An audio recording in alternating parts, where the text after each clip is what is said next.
सतनाम के जाप से ये बाजे अनहद नाद, तोबा पुरुष कबीर की ये छूटे सभी उपाद।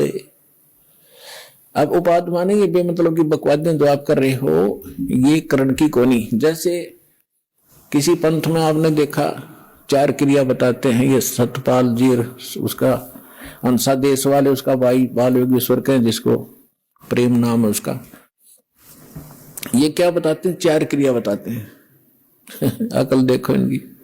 कान बंद कर लो, अंदर के आवाज सुनो, आंखें बंद कर लो, अब आंख आप दाब लो थोड़ी देर, एकदम चमक सी होगी अंदर, ये प्रकाश, ये भगवान का रूप। फिर तालू पर जीभ लगा लो, मुंह जीभ उल्टा करके तालू पर लगा लो, अमृत क्रिया होगी।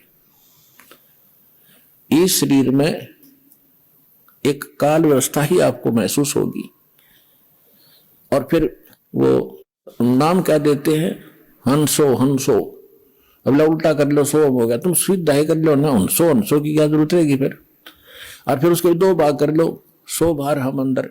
मोटरसाइकिल में बीच तो तोड़ो और 2 भाग कर लो, इसको इधर चलाओ, इसको इधर। और जिन महापुरुषों को भगवान मिले उन्होंने क्या क्या बताया? ये 2 अक्षर का मंत्र है। अरे 100 शब्द के देने का अधिकारी भी नहीं है। वेद में लिखा है, ऋग्वेद मंडल नंबर 9 सूक्त 95 के मंत्र 1 में लिखा है कि परमात्मा जब 2 में भी लिखा है, 1 2 में दोनों में, परमात्मा स्वयं आते हैं, कवि की तरह आचरण करते हैं, अपने मुख कमल से वाणी बोलते हैं और वो यानी एक विशेष गूढ़ मंत्रों का आविष्कार करते हैं। अच्छा ज्ञान जो सही गूढ़ मंत्रों को बताते हैं, आविष्कार करते हैं, यानी नए ढंग से बताते हैं जो पहले ना हो। और परमात्मा भी कहते हैं, सो हम शब्द हम जग में लाए, सार शब्द हम गुप्त छिपाए। ये जो सोहम मंत्र है हम लाए हैं, किसी शास्त्र में सोहम नहीं है। हंसो, हंसो को उल्टा करने का क्या, तो हंस तो जीव होता है और सोहम मंत्र है। गरीबदास ने लिखा है, दम सुदम को सोहद ले, ओ हम सो हम सारे, उल्टा गोता मारिए परले पार दीदारे। दम सुदम, दम श्वास, उश्वास को सोद ले। और ये 2 अक्षर का मंत्र जो दास ने भी बोला है, ये है वो सार मंत्र। नानक साहिब जी की भाई बाला वाली जन्म साखी में आपको बहुत बार दिखा है, नानक साहब ये जाप करते थे। धर्मदास जी के विषय में आपको बता दिया, 2 अक्षर का मंत्र सतनाम वही परमात्मा ने उनको दिया था। दादू साहब जी को परमात्मा मिले, उनको यही नाम दिया था। नामदेव जी को परमात्मा मिले, उनको यही नाम दिया था। नामा छिपा ओम तारी, पीछे सोहम भेद बिचारी, सार शब्द पाया जद लोई, आवागमन बहुर ना हुई। अकेले सतनाम से भी पार नहीं होगा, 2 अक्षर के मंत्र से भी। ये सार नाम जरूरी है। जैसे हम हैंडपंप लगाते हैं, हमारा उद्देश्य जल प्राप्ति करना, और जल प्राप्ति के लिए जो साधन है बोकी और पाइप, ये हमारे पूज्य नहीं है, ये इंस्ट्रूमेंट है उस जल को पाने के लिए।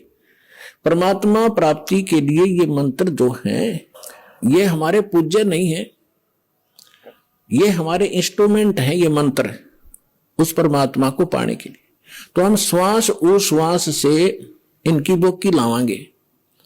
और बोकी का काम है जहां जल है वहां तक पाइप पहुंचा दी, जल नहीं मिला, पहुंच गई अवश्य, लेकिन उसके बाद फिर हैंडपंप नारी मशीन लगानी पड़ती है और उसकी भी क्रिया करनी पड़ती है, तब वो जल निकलेगा। तो सतनाम तो समझ लो बोकी और पाइप है, और सारनाम वो हैंडपंप है मशीन ऊपर की, और फिर उसकी क्रिया करेंगे जब वो जो वस्तु निकलेगी वो है जो हमारा उपास्य है।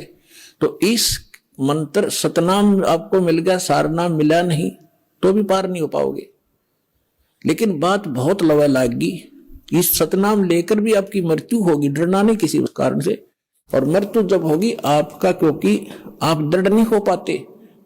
प्रथम बार भगवान सुना, प्रथम बार ये ज्ञान सुना, प्रथम बार ये नाम सुना, हम तो उसमें रंग रहे हरे कृष्ण हरे राम राधे श्याम जय गणेश जय गणेश, तो हमने वो अच्छे लगते हैं। और इस मंत्र को प्राप्त होकर भी हमारी आत्मा दृढ़ नहीं होती, और जब तक आप हर तरह से दृढ़ नहीं होगे तो नाम खंडित बन जाता है, और उसमें काल का दाव लग सकता है जिसमें आपका नाम खंडित हो और आपकी मृत्यु का संयोग सद गया हो। अगर नाम सही है तो आपका जीवन एक्सटेंड करेगा, मृत्यु नहीं होगी। फिर भी सतनाम प्राप्त प्राणी ने खूब जाप कर लिया, मृत्यु होगी तुरंत मनुष्य जीवन मिलेगा, और 2-3 वर्ष के बाद उसको यही नाम बचपन से शुरू होगा और सार नाम मिलेगा और पार हो जाएगा। असंग जन्म हो गया अपना भटकता ने अपने आत्मा।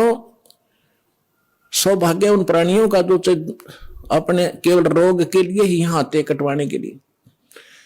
अब रोग तो भगवान के आगे कुछ है ही वस्तु नहीं, 2 मिनट में ठीक करेंगे सारे संसार के रचनहार 1 मिनट में।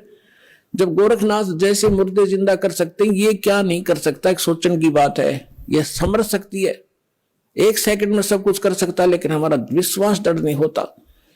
फिर भी जैसे यहां नाम लिया, आपको भक्तों से सुनते हो, मुझे ये लाभ हुआ, मुझे ये लाभ हुआ, मुझे ये ठीक हो गया, तो उस आत्मा का दृढ़ विश्वास होता है जो केवल रोग निवारण के लिए आए हैं, संकट निवारण के लिए।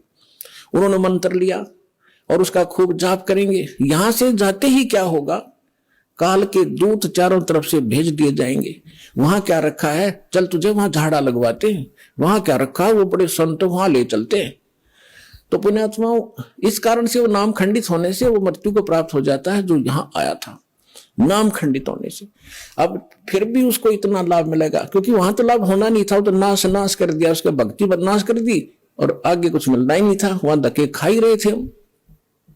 फिर भी उस प्राणी को इतना लाभ होगा, उसको तो मालूम नहीं ना, उसके साथ आने वालों को इतना ज्ञान, वो भी नहीं सोचेंगे यूं मर गया हम जावा को नहीं, वहां पर इसकी मृत्यु होगी, लेकिन वो ना आओ, लेकिन उसके लिए कल्याण हो गया उसका।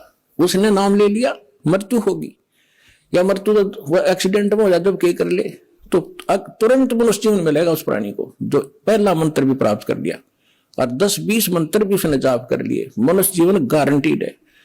और मनुष्य जीवन मिल गया तो फिर यहां आएगा, भक्ति बीज बू गया उसके अंदर, और उस अगले जन्म में पार हो जाएगा। ये तो असंग जन्म हो गए, मृत्यु और जन्म त्यान है। तो पुण्यात्माओं, दृढ़ रहोगी तो रोग भी कटेगा, ऐसे जीवन में मोक्ष होगा। और कारण यह है कि अब हमारी संख्या कम है, काल से प्रेरित, अज्ञान से प्रेरित जनता घनी है, वो आपके नामों को खंडित करवाए बिना छोड़ती नहीं। लेकिन फिर भी दास की कोशिश है कि ज्ञान इतना दृढ़ कर दूं आपको कि डगमग ना हो सको, तो जल्दी काम बन जाएगा।